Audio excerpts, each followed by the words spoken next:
Chaque année, dans la période allant de fin novembre à mars, il règne dans la partie septentrionale du Congo une saison appelée Mwanga par les populations, notamment dans les départements de la Likwala et de la Songa.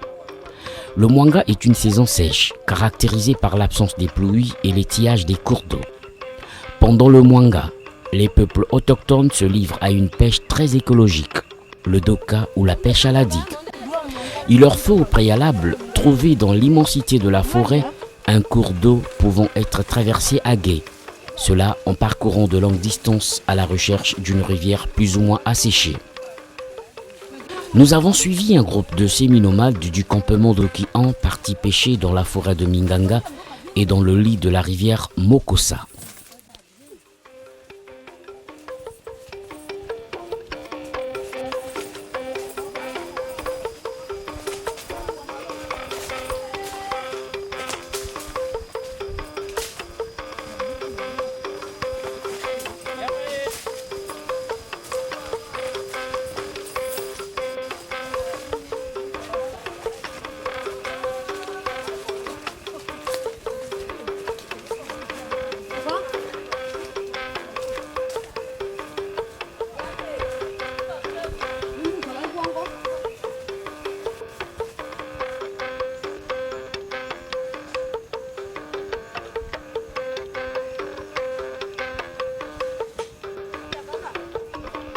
Après près de 2 heures de marche, le groupuscule de femmes Mbenzele atteint la rivière Mokosa et prend les dispositions qui s'imposent.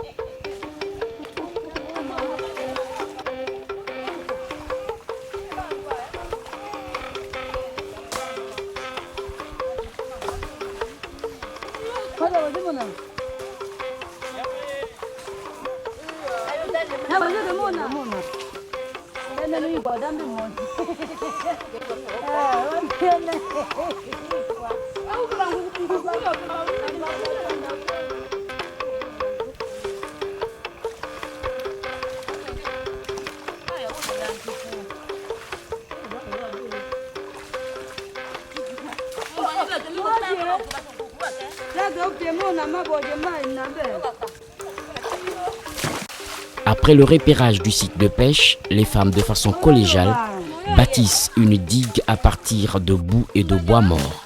Une digue temporaire en amont du cours d'eau afin que celui-ci tarisse en aval.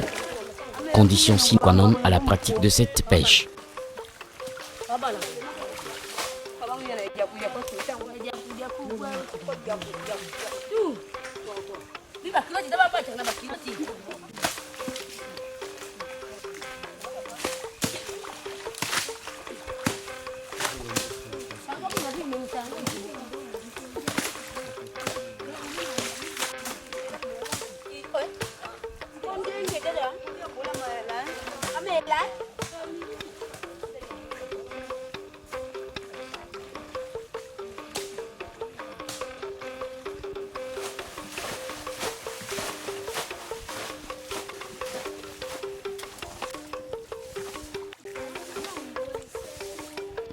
La construction de la digue a duré près d'1 heure.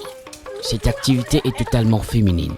Les 2 hommes qui ont accompagné les femmes les ont regardées travailler seuls. C'est ainsi dans la tradition des peuples autochtones de la forêt congolaise.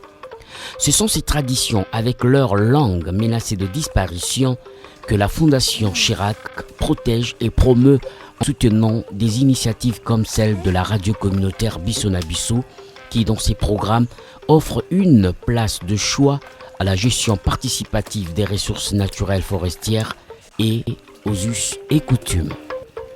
Si la forêt venait à disparaître, il va sans dire que toutes ces traditions ne résisteraient pas. C'est ainsi que l'ONG The Forest Trust, en sigle TFT, s'implique à apporter aux sociétés forestières et aux populations l'expertise pour une gestion raisonnable et durable des forêts et du patrimoine socioculturel. Parmi les moyens d'action, il y a la radio Bisso na Bisso.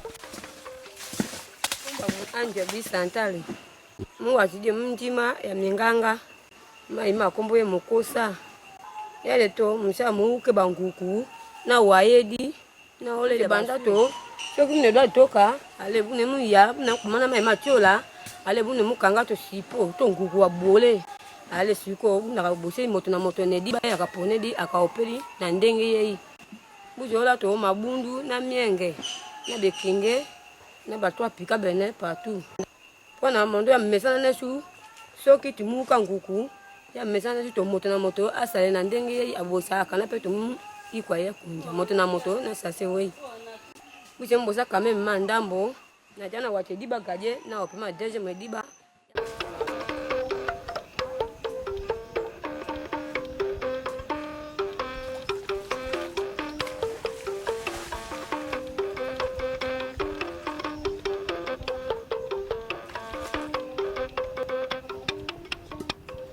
Et selon des critères précis, les femmes choisissent des poules ou étangs qu'elles vident à l'aide de divers récipients pour finalement attraper à pleine main du poisson pataugeant dans la boue ou le sable.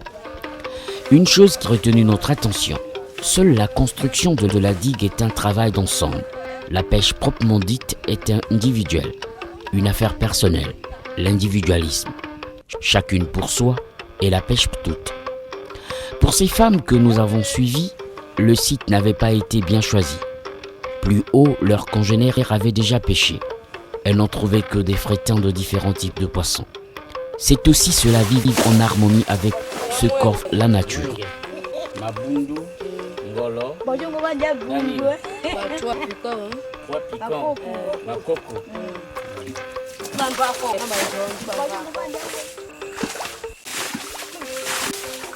Les enfants aussi, dès le bas âge, sont initiés à cette pratique vitale.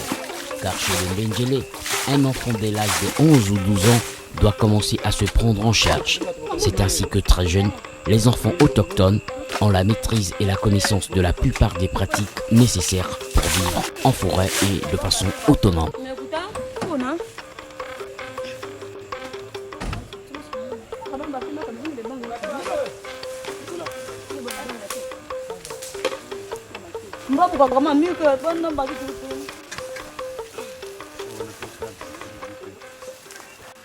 Que la pêche ait été fructueuse ou pas, les peuples autochtones affichent toujours la joie de vivre. Après chaque activité, on chante, on danse et la vie continue.